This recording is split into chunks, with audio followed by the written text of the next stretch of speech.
आदाब, मैं हूँ वसतुल्लाह ख़ान और ये है ज़रा हटके। आज मैं स्टूडियो में अकेला बैठा हूँ। वजह क्या है मैं थोड़ी देर में बताऊँगा।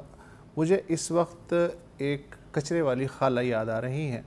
बचपन में हमारे मोहल्ले से ज़रा बाहर एक कचरे का ढेर होता था और जब से मैंने होश संभाला एक बूढ़ी खातून उस कचरे के ढेर में रहती थी।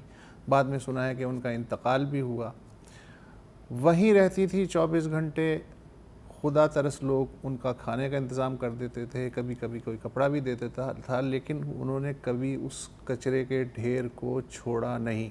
और हम बच्चे हैरान हुआ करते थे कि खाला, कचरे वाली खाला जो हैं, ना बीमार होती हैं, ना उनको कोई मसला है, मस्त अपने तौर पे कचरे में से बीन बीन के कभी सुतली बुनती थी, कभी कोई धज्जी उन्हें हाथ आ गई तो उसको उन्होंने सीना शुरू कर दिया। इस तरह के काम करके दिन बिताती थी। ये अजीब व गरीब कैरेक्टर मुझे हर मोड़ पे याद आता है और आज इसलिए याद आ रहा है कि मेरे ये जो दोनों साथी हैं, मुबशर जैदी और ज़र्रार खोड़ो, गालबन स्टूडियो में बैठ बैठ के उकता गए थे। लिहाजा उन्होंने फ़ैसला किया कि कहीं कचरे में जाके ज़िंदगी तलाश की जाए। वो जाम चाकरो जो कचरा कुड्डी है, कराची की सबसे बड़ी सरजानी टाउन के करीब, जहाँ कचरे के पहाड़ हैं, धुआं है, बीमारियां हैं, पता नहीं क्या क्या है, वहाँ ज़िंदगी तलाश करने गए हैं। तो आइए देखते हैं कि उन्होंने वहाँ क्या तलाश किया।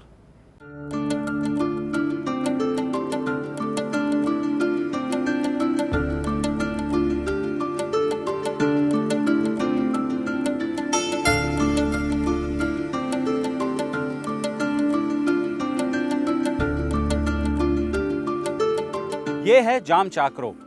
ये है कराची की सबसे बड़ी कचरा कुंडी। लेकिन इन कचरों के ढेरों में बसता है एक जादूगर जो तालीम खरीद रहा है ये कचरा बेचकर। नहीं मानते? चलिए आपको दिखाई देते हैं।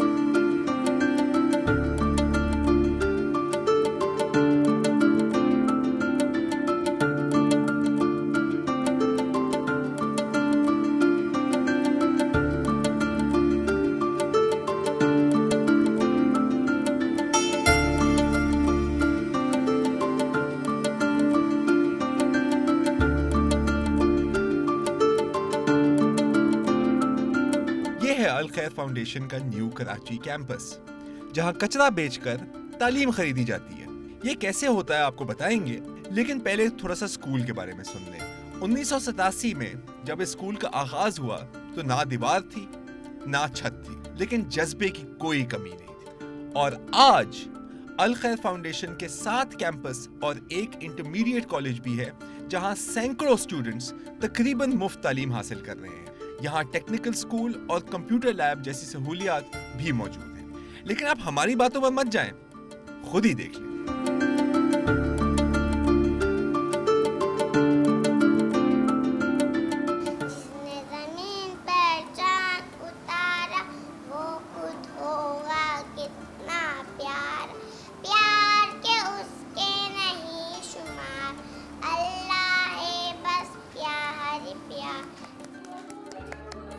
हम हैं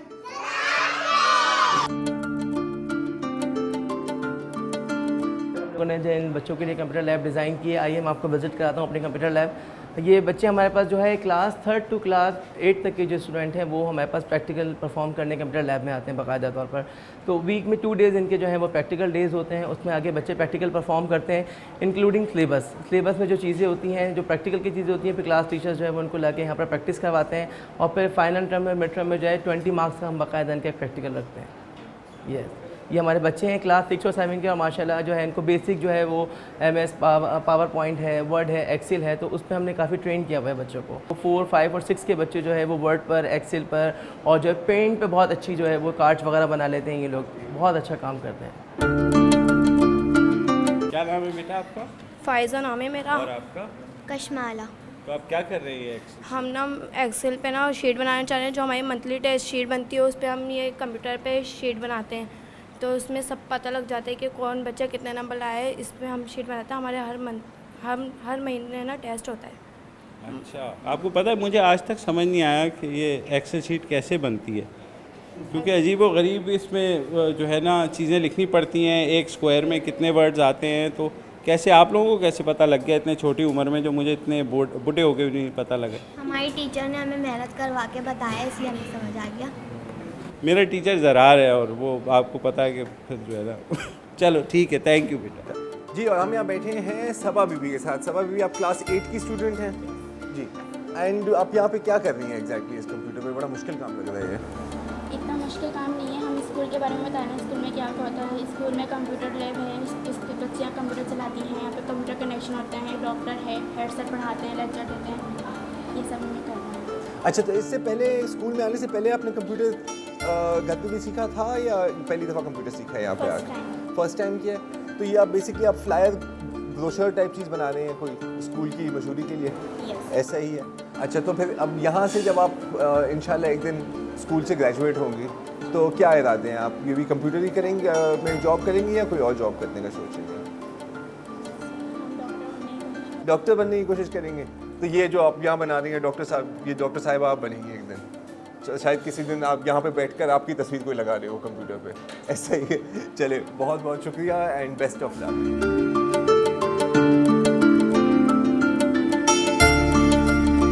एक तो बताइए कि कितनी आपकी स्टूडेंट्स हैं इस क्लास में? इस क्लास में 43 स्टूडेंट्स हैं। 43। तो लड़कों को कोई इंटरेस्ट नहीं है इस तरह के काम करने में?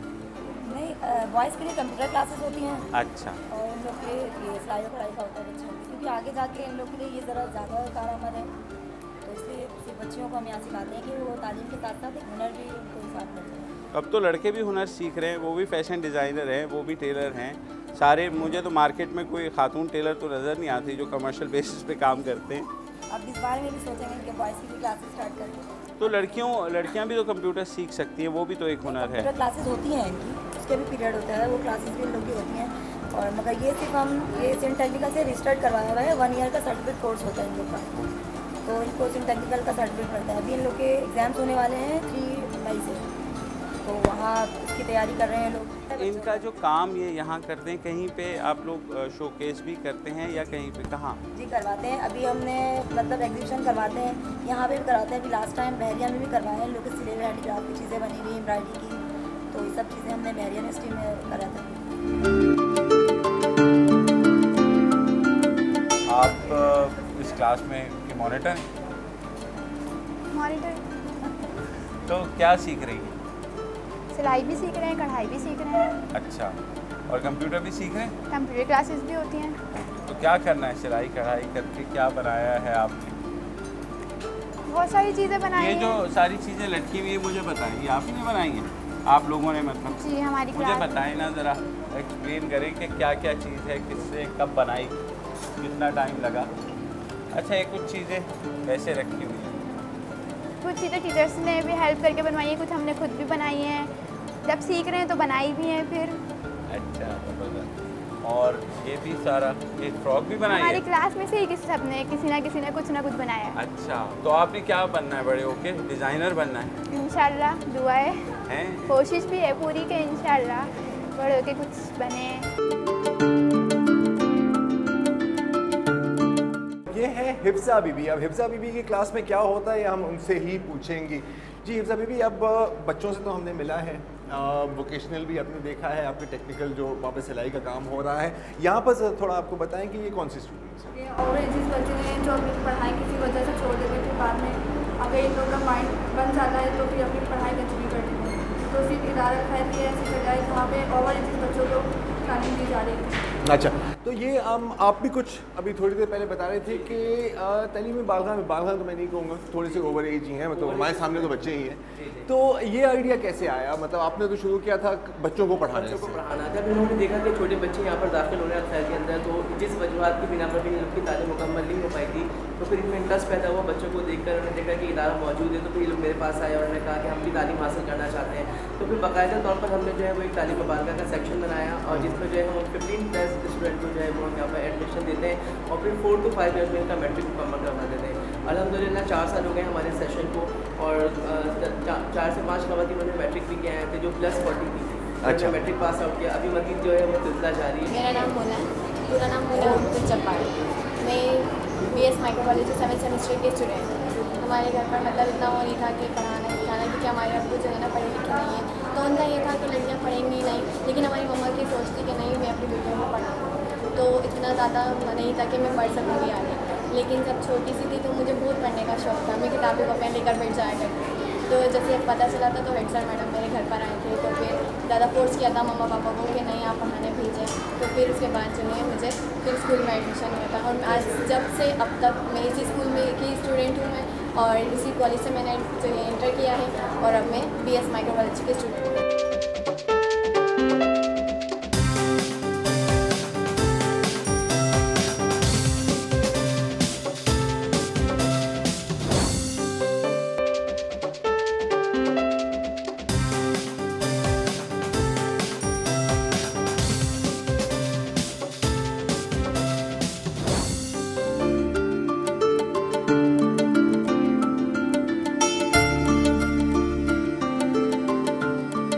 अब हम हैं सिलाई और स्टिचिंग डिपार्टमेंट में, और इस डिपार्टमेंट के इंचार्ज हैं सलमा बीवी। सलमा बीवी, आपने बताया कि यहाँ पे क्या यूनिफॉर्म्स बन रहे हैं? अभी बच्चों के यूनिफॉर्म बन रहे हैं, और बच्चों को जो है ना अभी चेंज किया, यानी कि पैंट शर्ट और बेबी फ्रॉक, बड़े बच्चों की शलवार कमीज़ है, ये बना रहे हैं ना हम लोग। तो ये भी बच्चे क्या खुद ही बनाते हैं या आपकी डिपार्टमेंट है जो खुद बनाती है? नहीं, हमारा डिपार्टमेंट बनाता है। आपकी डिपार्टमेंट बनाती है। तो पहले यूनिफॉर्म का सिलसिला पहले नहीं यूनिफॉर्म था, नहीं था। तो फिर अब क्यों यूनिफॉर्म्स आ गए? पहले मतलब बहुत तालीम भी पीछे थी, और यहाँ थोड़ा सा लोग मेंटेन नहीं कर सकते थे इस चीज़ को ना, तो धोना साफ़ करना अभी तक ऐसी हालत है, लेकिन अभी काफ़ी हद तक मतलब सिखाने और समझाने की उससे काफ़ी बेहतर हो गया है ना। अच्छा, ठीक है। तो ज़रा दिखाएं अब आगे क्या हो रहा है, अपने साथ चल के आएँ, अब इसको टूर पे ले जाएं हमें।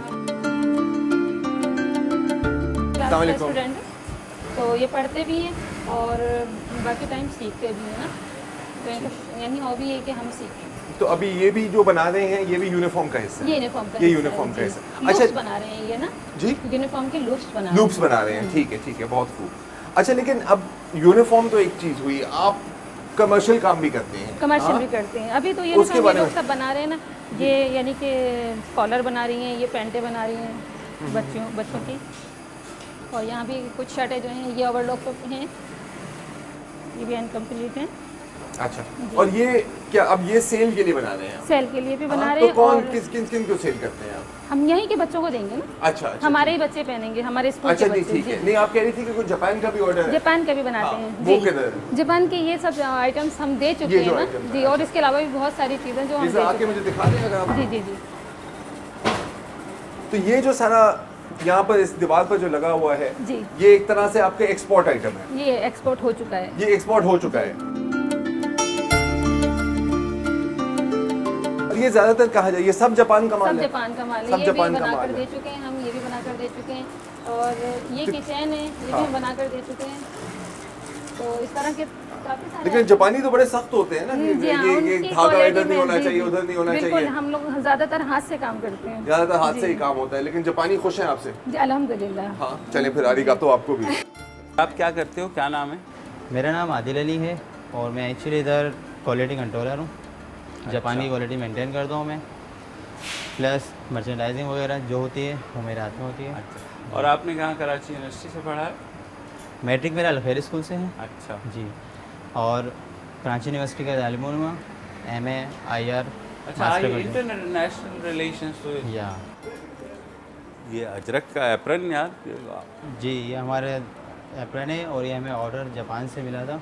अच्छा जी, जापानी भी अजरक पहनते हैं? नहीं, जापानी असल में ये हमारी सकाफत है, उसको ये लोग मेंटेन करते हैं, उसको बहुत पसंद करते हैं जब, और ज़्यादातर अपने आइटम्स में वो अजरक को यूज़ कर रहे होते हैं। उनका काम करने का तरीका बहुत अच्छा है, वो हर चीज़ को बारीक बीनी से देख रहे होते हैं, वो हर चीज़ को यूटिलाइज़ कर रहे होते हैं, किस चीज़ को क्या चीज़ सही मानों में चीज़ चलनी चाहिए, यानी किस चीज़ से वो हेल्प आउट करा सकें। इवन के गेट के लॉक पर भी वो एक मैसेज बॉक्स छोड़ के जाते हैं। ये मैंने भी आपसे बताया मैसेज बॉक्स, वो ये है, ये अच्छा, लॉक पर लगा जाते हैं और उसमें मैसेज छोड़ जाते हैं वो लोग। एक्चुअली देखिए, हाथ की हैंड वर्क हमारे यहाँ बहुत पसंद करते हैं वो लोग। ये हम लोग खुद अपने हाथ से लड़कियाँ बना रही होती हैं हमारी, तो वो इस चीज़ को बहुत पसंद करते हैं। हर आइटम में उनके एम्ब्रॉयडरी लाजमी होती है, क्योंकि वो हमारी सकाफत है। हैंड तो ये एम्ब्रॉयडरी ज़रा पहन के दिखाएंगे, या मैं ही पहन लेता हूँ कि कैसे पहनते हैं? मुझे ही पहना दो यार। यहाँ आप लोग भी यहीं रहते हैं? जी, हम लोग यहीं करीब रह हैं। अच्छा, यहीं के जी। स्टूडेंट्स हैं? जी, हम लोग स्टूडेंट्स हैं। तो आपने कब पढ़ा? शुरू में पढ़ा। जिस टाइम अलखैर की बुनियाद थी तो उस टाइम ये थी, और मैं 2006 का स्टूडेंट हूँ, मैट्रिक 2006 का अभी मेरा। मेरी बेटी भी यहीं पढ़ती है 9th क्लास में और मेरा बेटा 6th क्लास में है। चलो, बहुत शुक्रिया। और ये है यहाँ का सस्ता बाजार। अब मैं भी कुछ खरीदूंगा, देखते हैं कितना सस्ता है। ये है शोहरत बीबी। शोहरत बीबी, आप इंचार्ज हैं यहाँ की, तो ये जो सारा सामान है ये कहाँ से आता है? ये रोज़ाना कंबाइन पे जाती है यहाँ से गाड़ी, फिर वहाँ से मुख्तलिफ अपार्टमेंट में से सामान जमा होता है और फिर ये यहाँ पे आता है। फिर इसको जो है अलग अलग करने के बाद यहाँ पे डिस्प्ले रूम में लगाया जाता है। अच्छा, तो मतलब सिर्फ डिस्प्ले ही होता है या नहीं, लोग सेल आके भी देखते हैं होती भी, या है। सेल होते लोग हैं? आते हैं, देखते हैं। अभी आपने देखा था ना, आंटी आई हुई थी, तो आंटियाँ वो भी लेके गई। आंटी क्या लेके गई हैं? एक आंटी जानमाज लेके गई और एक स्कूल बैग लेके गई। अच्छा, चलो मैं भी आ गया हूँ। मैं सोच रहा हूँ मैं भी कुछ ले जाता हूँ अपने लिए, नहीं तो चले अपनी वाइफ के लिए कुछ ले जाता हूँ। तो आप मुझे सजेस्ट करें क्या क्या उनको पसंद आएगा? चूड़ियाँ कौन सी वाली आप रेकमेंड करें? चलिए, ये चूड़ियाँ हो गई। और एक और चीज़ है, अगर आप इधर आ जाएं, ये बताएं कि ये जो टेडी बेयर लगा हुआ है, क्योंकि उनको टेडी बेयर का बहुत शौक है, टेडी बेयर आप कितने में देंगी? ये कितने का? 50 का। और अगर आप कुछ देख रहे हैं, थोड़ा और भी देख लें, कपड़े वपड़े भी हैं, अगर ज़रूरत पड़े तो यहाँ ही आ जाएं। अच्छा, ये आप बताइए कि ये सारी जो यहाँ से आमदनी होती है तो वो स्कूल में ही जाती है? अच्छा, तो लोग आते हैं क्योंकि इतना ज़्यादा आते हैं, बहुत सारे लोग आते हैं। कुछ लोग ऐसे हैं जो देख के जाते हैं और कुछ ऐसे हैं जो खरीदने आते हैं। जैसे मुबशिर है जो देख के जा रहा है और मैं हूँ जो खरीद रहा है। अब ये कहने का आपका मकसद यही है कि ये बुरा है और मैं अच्छा हूँ, कह दें एक दफा। बुरे नहीं है, ये कस्टमर को कभी खराब नहीं करते।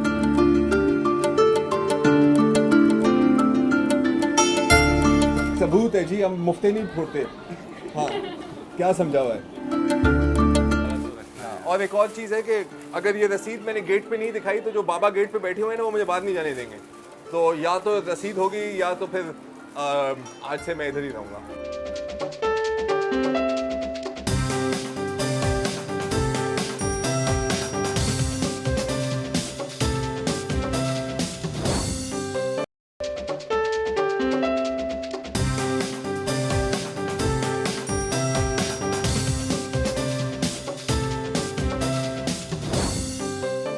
ये हमारे साथ मौजूद हैं मज़ाहिर शेख साहब और मिसेज़ मज़ाहिर शेख। ये जो इतना कुछ आप लोगों ने देखा अभी और जो ये काम कर रहे हैं, तो मैं तो इनसे पूछना चाहूँगा कि सर आजकल तो माशरा जिस तरफ जा रहा है, आप दूसरी तरफ जा रहे हैं, तो ये अब इसे आप पागलपन कहेंगे, इसे जुनून कहेंगे, जोश कहेंगे, कब शुरू हुआ, क्या हुआ? देखिए, हमेशा दो फोर्सेस तो होती हैं, पॉजिटिव नेगेटिव। अगर कोई नेगेटिव तो पॉजिटिव भी होगी।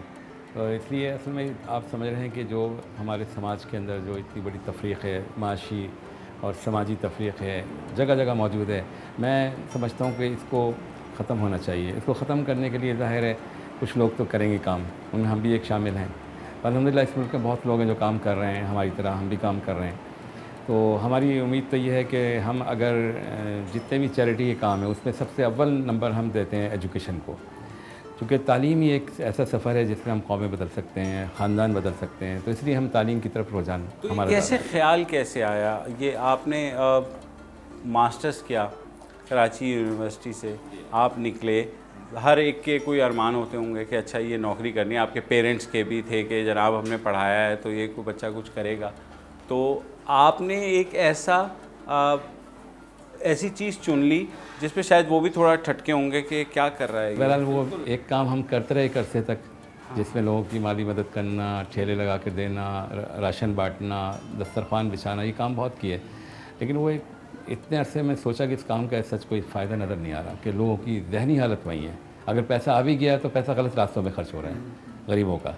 अच्छा, ये बात बताएं, चलें वालिदैन की हद तक तो ठीक है, और भाभी अगर मुझे मारे ना तो ख़वातीन को बड़ा इतराज़ होता है अगर कोई ऑफ बीट ये मैं ही पूछने वाला तो अच्छा, आपको नहीं लगा हाँ। तो आपको नहीं लगा कि ये क्या है, ये क्या कर रहे हैं? तो आप अट्रैक्ट हुई इस काम से या इनकी शख्सियत से, या दोनों चीज़ें? दोनों चीज़ें। तो आपका यहाँ पे क्या किरदार है? मैं यहाँ पे अब जब ज़ाहिर है अब शादी भी हो गई और पता भी था कि अब ये काम करते हैं, तो मैं साथ आना शुरू किया और साथ काम करना शुरू कर दिया। जब काम करना मैंने शुरू किया तो ज़ाहिर है मुझे भी अच्छा लगा काम करना, और शायद हो सकता है मेरे अंदर भी ये जरासीम हो, शायद मेरा ख्याल है। तो जो फिर मैं भी साथ साथ आगे बढ़ती गई और अब साथ ही हूँ हर वक्त। हम साथ ही रहते हैं 24 घंटे ना। जी जी। सुबह साथ ही आते हैं स्कूल और शाम तक यहाँ रहते हैं। आपने काम स्टार्ट किया 1986 में? 87 में स्कूल स्टार्ट किया था। 87 में। अब यहाँ जो हम देख रहे थे और आपने भी देखा और मज़ीद भी हम देखेंगे, अब तो माशाल्लाह एक बहुत बड़ा सेटअप हुआ है, लेकिन आपने जब स्टार्ट किया था तो आपका क्या सेटअप था, क्या उस वक्त तो एक झुग्गी भी नहीं थी, मतलब खुले आसमान ऐसे ही मैं 4-5 बच्चों को, छत भी नहीं थी, ऐसे ही बैठ गया था 4-5 बच्चों को लेकर, शायद ये इनको मैं लिखना पढ़ना सिखा दूं, शायद अपना नाम लिखना आ जाए इनको। लेकिन वहाँ पर मैंने देखा बच्चे जब आए मेरे पास, उनको मोहब्बत मैंने दी, उनके साथ खेल कूद किया, खाना वाना खाता रहा उनके साथ बैठ के मुख्तलिफ वक्तों में, तो उस पर बच्चों का इंटरेस्ट बहुत बढ़ गया। फिर उसी जगह पर अल्हम्दुलिल्लाह बच्चे वहाँ से उसी जगह पे 100 बच्चे हो गए। तो इस तरह से फिर वो 1 झुग्गी 2 झुग्गी फिर 3 झुग्गी, ऐसे करते करते ये सफ़र चल रहा है, आगाज़ हो गया। अल्हम्दुलिल्लाह आपके सामने यहाँ तकरीबन 72 रूम्स हैं इस स्कूल के अंदर। 87 में 1 झुग्गी। अच्छा देखिए, बच्चे तो आ रहे हैं, ठीक है, अब जाहिर है कि पसमानदा है डालना है, तो अक्सर हम देखते हैं कि जो वालिदैन होते हैं कुछ शायद चाहते हुए कि अपने बच्चे पढ़ें, लेकिन फिर वो कहते हैं कि यार हमारी लेकिन घर भी चलाना है हमें, तो अगर बच्चे कोई काम काज कर लें तो कम से कम हमारी कोई 4 पैसे बन जाते हैं। तो जाहिर है कि ऐसे भी लोग आपके पास आए होंगे कि जी हमारे बच्चे को आप क्यों पढ़ा रहे हैं, इससे बेहतर वो कोई काम वाम कर ले, तो उनको आप क्या जवाब? नहीं, ऐसे काफ़ी केसेस हैं। ये करते हैं कि बच्चा अगर शाम को 4 बजे काम पे जाता है या 5 बजे आता है या 3 बजे आता है तो 4-5 घंटे काम करके आ जाता है, लेकिन स्कूल नहीं छोड़ता, वो स्कूल भी आता रहता है, काम भी करता रहता है, दोनों। और फिर बाद वक़्त ये भी होता है कि घर में अगर कोई माली परेशानी है तो हम घर में कुछ राशन वगैरह डलवा देते हैं ताकि बच्चा स्कूल ना छोड़ दे, तो ये भी हम करते रहते हैं। तो इस तरह से ड्रॉप आउट कम हो जाता है, वरना तो अक्सर वालिदैन काम पे ही लगा देते हैं इस इलाके के अंदर, कच्ची आबादियों में। आसानी से कन्विंस हो जाते हैं, क्योंकि तालीम हमारे मुल्क में अब इतना बड़ा मसला बन गया है कि जहाँ 2.5 करोड़ बच्चा जो है वो स्कूल से बाहर कहा जाता है कि है। लिटरेसी रेट हमारा तकरीबन निस्फ़ है, तो यानी 50% है। तो इस सारी सूरत हाल में कैसे, जैसे ज़रा ने भी कहा कि वालिदैन उनको एक सोर्स ऑफ इनकम के तौर पर लेते हैं, कैसे राज़ी करते हैं? हाँ, कैसे राज़ी करते हैं? उसमें असल में ये है कि उनको हम काउंसलिंग करते हैं, बताते हैं कि अभी ये वक्ती तौर पर आप तकलीफ़ उठा लें 2 साल 5 साल, उसके बाद ये बच्चा अभी आप काम पे लगाएंगे, ये 30 साल तक इतने ही पैसे लाता रहेगा जितना भी लाएगा, इसकी कोई आगे इम्प्रूवमेंट नहीं आएगी, कोई पैसे नहीं कमा सकेगा। अभी अगर ये पढ़ लेगा तो हो सकता है कि स्टार्ट ही इसका उस रकम से हो जो ये 50 साल में जाके कमाएगा। तो इस तरह जहन बनाकर उनका तैयार करते हैं, तो अल्हम्दुलिल्लाह वो तैयार हो जाते हैं। ज़्यादा कौन कोऑपरेट करता है, बाप कोऑपरेट करते हैं या माँ? क्योंकि अभी बात हो रही थी मोना से मिले, तो उनका भी यही कहना था कि वही जैसे कहा कि तालीम शुरू की, लेकिन फिर वालिद साहब ने कहा कि नहीं, लेकिन उनकी जो वालिदा थी वो डटी रही, उन्होंने कहा कि नहीं मेरे बेटे। मैं कहता हूँ कि अगर बाप का 10% होगा, माँ का 90% है बच्चे की तालीम में। तो आप जाती होंगी फिर माओ से बात करने के लिए और कन्विंस करने के लिए? जी, घर में जाते हैं। ऐसा कोई फोरम सा भी बनाया हुआ है जहाँ ये तमाम माएँ आकर के बैठती हैं, फिर मिलती हैं, बात करती हैं? जी, स्कूल में ही बुलवाते हैं ना। अच्छा। जैसे हम घरों में जाते हैं, वहाँ जाके उनको समझाते हैं, काउंसलिंग करते हैं। कुछ पेरेंट्स को यहाँ बुलवाते हैं, फिर उनको बोलते हैं आप भी अपने मोहल्ले में या बराबर में या आपके फैमिली में जो नहीं पढ़ा उनको समझाइए, उनको बताइए। मतलब इस तरह से ना डोर टू डोर इस तरह से काम हो जाता है। हमने बुलाया, हमने समझाया, घरों में गए, हम सब जगह तो जाना ज़ाहिर है हमारे लिए पॉसिबल नहीं है, तो फिर इस तरह से ना पैकेज बना देते ना। तो जो बात हुकूमत 70 साल में नहीं समझा सकी, वो आपने कैसे समझा लिया? मुझे लोगों को, हमारे नाज़रीन को भी ये जानना ज़रूरी है, क्योंकि ये तो हो सकता है हुकूमत कुछ सीख भी ले। मुश्किल है लेकिन एग्जैक्टली क्या बता। असल में ये इसकी वजह से दिलचस्पी है, तड़प है, लगन है और इंसान का दुख है। तो मैं समझता हूँ जब इंसान दिलचस्पी से, सिंसियरिटी से काम करेगा, अल्लाह उसका साथ देते हैं।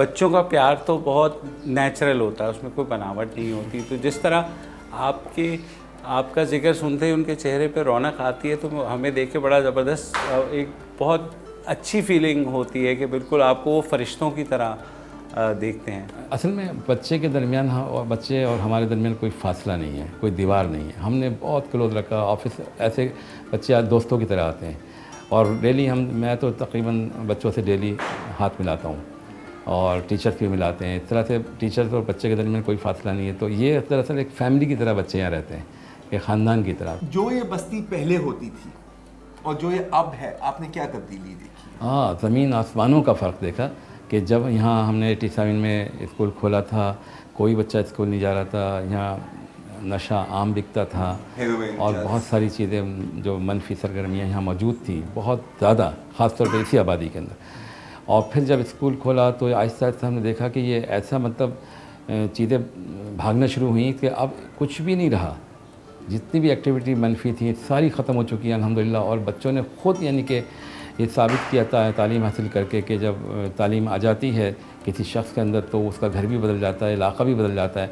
अल्हम्दुलिल्लाह इतना सुकून है अब तो। पहले तो इतनी लड़ाइयाँ होती थी और बहुत झगड़े होते थे। आपको क्या लगता है हमारे माशरे में क्यों तालीम की इतनी कमी है? हमारे इर्द गिर्द के तमाम ममालिक जो हैं वो आगे बढ़ गए तालीम के उसमें। हम लोगों को क्या मसला क्या है हमारे निज़ाम तालीम के साथ? असल में इसमें कई फैक्टर हैं। एक तो ये कि हुकूमत, मेन तो हुकूमत का काम है ये, चूँकि स्टेट सारी दुनिया में तरक्की याफ्ता हम लोग स्टेट फ्री एजुकेशन देती है। जापान है, कोरिया आप देखें तो स्टेट फेल हुई है। तो उसमें अब ये हुआ है कि ज़ाहिर है फिर लोगों ने अपने जो कमर्शियल स्कूल खोले, फ़ीसें बड़ी हैं, तो गरीब का बच्चा कैसे जाएगा? ना वो गवर्नमेंट स्कूल में जा सकता है, वहाँ बंद पड़े हैं स्कूल या पंखे नहीं हैं, टीचर नहीं आते, तो अब प्राइवेट स्कूल वो जा नहीं सकता। तो एक बहुत बड़ा बच्चा जैसे 2.5 करोड़ बच्चा आपने कहा कि तकरीबन 1.5 से 2.5 करोड़ होगा जो बच्चा स्कूल नहीं जा रहा, तो प्राइवेट स्कूल में उसकी कोई जगह नहीं है।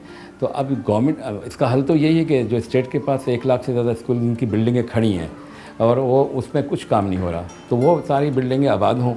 और बेशक हम वहाँ खिदमत करने को तैयार हैं, क्योंकि स्टेट हमेशा रहने वाली है और हमेशा रहेगी इंशाअल्लाह। लेकिन अगर स्टेट ये काम करे तो बहुत अच्छी बात है, अगर ये तमाम आबाद हों स्कूल। लेकिन जैसे हमने एक गवर्नमेंट का स्कूल अभी अडॉप्ट किया है, तो इस तरह हम अडॉप्ट करते रहेंगे। आपने गवर्नमेंट जी एक किया है, ये मंगोपीर पे। हाँ, तो इस तरह हम और स्कूल भी लेते रहेंगे। लेकिन ये कि अगर स्टेट और NGO मिलके भी करें काम तो भी अच्छा है। लेकिन ये कि इसमें जो NGOs के लोग हैं वो उनको बहुत मेहनत करनी पड़ेगी। मतलब कि NGO वालों के लिए पैगाम है कि अगर काम करना है तो ये होटल में बैठ के सेमिनार करने से कोई काम नहीं होने वाला। हाँ, आपको यहाँ पे ज़मीन पर आके चीज़ें उठानी होंगी, पोंछा लगाना। किसी सेमिनार में, किसी प्रोग्राम में, किसी उसमें जाते नहीं, ज़्यादातर यहाँ टाइम गुजारता हूँ, सुबह से शाम, शाम से रात। अच्छा, तो ये बात ख्याल किसको आया कि क्योंकि बहुत यहाँ पे करीब में ही कराची के सबसे बड़े जो गार्बेज डंप्स हैं, तो वो सारे कचरे से तालीम तक का कनेक्शन कैसे? ये जो आपका जो स्लोगन है कि कचरा दो तालीम आम करो, अब मतलब कहने में तो बहुत अच्छा है, आसान भी है कहने में, प्रैक्टिकली करने में कैसे चलता है? मुश्किल काम है थोड़ा, क्योंकि लोगों को समझाना इस बात को बहुत टाइम लगा। मुझे तकरीबन 18 महीने हो गए कि लोगों की बात समझाने कि भाई गीला कचरा सूखा कचरा मिक्स करके फेंकते हैं, ये बड़ा वॉल्यूम जाके जलता है वहाँ पर, उससे कार्बन पैदा होती है, मक्खियाँ और तमाम बीमारियाँ पैदा हो रही हैं। इसको घर से ही कहना मैं आप अलग अलग कर दें और मतलब घर में गीले कचरे को अलग करते हैं और सूखे कचरे को जब हमने अलग अलग किया तो अंदाज़ा ये हुआ कि जो कागज़ गत्ते वगैरह जो घर में जमा होते हैं पूरे महीने में, जो हम गीले में मिक्स करते हैं, वही तकरीबन 100-150 रुपये का कचरा मेरे घर में हो जाता है, हर घर में होता है। और गीले कचरे को लाके हम यहाँ डंप कर देते हैं तो उससे खाद बन जाती है। तो इस तरह मेरे घर का और कुछ और घरों का कचरा जो है वो तो यानी गीला ज़मीन में दफन हो रहा है और सूखा रिसाइकिल हो रहा है। तो अगर हर घर में ये चीज़ हो जाए तो फिर तो मैं समझता हूँ ट्रकों की ज़रूरत नहीं। आपका सेटअप कैसे चलता है? अब जैसे अभी हम देख रहे थे कि एक ट्रक आया था, आपके वॉलंटियर थे यूनिफॉर्म में, और वो मतलब सरिया निकाल रहे हैं, मुख्तलिफ सामान निकाल रहे हैं, फिर यहाँ पर बाहर रखते हैं, कुछ वहाँ पर रखा जाता है। तो इसका आप करते क्या हैं? मतलब इससे तालीम का क्या लिंक है, ये मुझे समझा। इसमें असल में जो पुराना सामान घरों में होता है, जो लोग अपने स्टोर में रखे रहते हैं, बस किसी इस्तेमाल में नहीं होता, तो हमने उनसे अपील की है कि आप लोग क्या नाम है अपने पुराना सामान जो आपके इस्तेमाल में नहीं आ रहा, एक्सेस हो चुका है, वो हमें दे दें। हम उसको रिफॉर्म करके, रीशेप करके, उसको सेल करके उसकी जो कीमत मिलेगी उससे हम मज़ीद बच्चों को पढ़ाएंगे। तो इस तरह से हमें तकरीबन अभी 18 महीने हो गए हैं इस मिशन को चलाते हुए। तो इसमें अल्हम्दुलिल्लाह हमें डेली जो है लोग दे रहे हैं, लेकिन इसको हमें और तेज़ करना है। तो इस तरह से हम इस सामान से जो है ना और मज़ीद स्कूल खोल के और मज़ीद बच्चों को पढ़ाना चाहिए। अच्छा, अब क्योंकि सारे लोग देख रहे हैं, आपकी बातें सुन रहे हैं, और बहुत लोग मुझे यकीन से मैं कह सकता हूँ कि वो सोच रहे होंगे कि जी हम भी किसी तरह मदद करें। कम से कम ये जो आपने अभी कचरे की बात की, तो अगर कोई बैठा हुआ है क्लिफ्टन में, PCHS में, डिफेंस में, बाहर बैठे या कहीं भी बैठे हो या बाहर बैठे हो, बाहर से तो चलो कचरा नहीं आया, मैं सिर्फ अभी कचरे की बात करूँ, डोनेशन तो जाहिर है कहीं से भी आ सकती है, तो वो कैसे आपसे रब्ता करें? मतलब अगर कोई फर्ज करें KDA में बैठा हुआ है। हाँ, वेबसाइट है हमारी, वेबसाइट पे हमारे टेलीफोन नंबर्स हैं, उस पर हमें फ़ोन करके रब्ता, हमारी गाड़ी तैयार होती है, जाके लेकर तो आपकी गाड़ी खुद आके सामान उठा के ले जाएगी, यही है? तो इससे ज़्यादा आसान तो कोई काम हो नहीं सकता, आपको तो कुछ नहीं करना। तो रिसाइकलिंग, जैसे आप तो खुद जापान भी गए हुए हैं और दूसरी जगह और दुनिया में बहुत जगह रिसाइकलिंग हो रही है। कराची में आपको पता है कि रिसाइकलिंग प्रोसेस चल रहा है, कितना किस लेवल पर है? अभी तो मुझे कुछ नज़र नहीं आ रहा, लेकिन सुन रहे हैं कि होने जा रहा है कुछ इसके सिलसिले में। सुनते ही आ रहे हैं, बस सुनते आ रहे हैं, लेकिन अभी तक प्रैक्टिकली तो वहाँ भी नहीं हो रहा। वहाँ भी हम तकरीबन जब से 14 साल से सुन रहे हैं, जहाँ हम कचरा कुंडी में, जहाँ पे पूरे कराची का कचरा फेंकता है, वहाँ भी 14 साल से के अभी यहाँ प्रोसेस शुरू हो रहा है, अब हो रहा है, लेकिन अभी तक तो कुछ नज़र नहीं आ रहा है। अच्छा, सुना है आप लोगों ने अपने बच्चों के भी कान मरोड़ के जो है ये कहा हुआ है कि उन्होंने भी कुछ ना कुछ यहाँ जो है जब वो प्रैक्टिकल लाइफ में जाएंगे तो अपनी कमाई का एक हिस्सा जो है वो इस आपके इदारे को देंगे। शौक़ है लोगों की खिदमत करने का, तो मैं बच्चों से को भी अपने चारों को इन्वॉल्व किया हुआ है। तो उनको ये कहा हुआ है कि आप है ना अपनी आमदनी का एक 20% अमाउंट जो है ना अल खैर को दिया करेंगे, तो हमारी आखिरत भी बनेगी इससे कि आप लोग चारों मिल के। इस पूरे सफ़र में कहीं थके, कहीं ऐसा लगा कि नहीं इससे आगे शायद मैं ना जा पाऊँ? कभी कोई दिल में कहीं कोई ऐसा? नहीं, जहाँ थकने के इम्कानात बहुत ज़्यादा थे लोगों की नज़र में, वहाँ मेरे पास एनर्जी ज़्यादा आई है। जहाँ लोग ये समझ रहे थे कि अब ये भाग जाएगा, वहाँ मैं बहुत ज़्यादा ताकतवर हुआ हूँ। ये अजीब बात है, क्योंकि मुझे जहाँ मज़ाहिमत मिलती है ना, वहाँ मुझे में एनर्जी भी ज़्यादा आती है। ये काम का खूबी है, मतलब यहाँ किया। बहुत शुक्रिया हमसे बात करने का, it was pleasure talking to you. बहुत कम होता है कि माशरे में ऐसे लोगों से मुलाकात होती है जिनसे मिलके दिल भी खुश होता है और एक कम से कम हौसला मिलता है। वरना हम क्योंकि बहुत आसान टीवी पे जो ना बहुत आसान है ये सोचना ना कि सब कुछ तबाह हो गया, सब कुछ बर्बाद हो गया, यू नो ऐसा नहीं चलेगा, लेकिन कभी कभी ऐसा नहीं चलता और अच्छी बात है। तो जनाब देखा कि ज़िंदगी कहाँ कहाँ किस किस रूप में सरवाइव कर जाती है, और हर चीज़ जो इंसान चाहे वो कहीं भी पैदा कर सकता है, भले वो कचरा हो या कचरा ना हो। अगर आप भी इस कार्य खैर में जो अल खैर ने शुरू किया है हिस्सा लेना चाहें, तो उनकी वेबसाइट है www.idaraalkhair.com। स्क्रीन पे आप इसकी स्पेलिंग भी देख सकते हैं। इसके अलावा इनका फेसबुक एड्रेस है इदारा अल खैर, ये भी आप देख सकते हैं। और कांटेक्ट करना चाहें कार्य खैर में किसी भी तरह की मदद के लिए तो 0300 299 2469 और 0300 211 2609। कैसा लगा आज का प्रोग्राम? कल जुमा है, हम आपसे सुनना चाहेंगे। तब तक इजाज़त दीजिए, खुदा हाफिज़।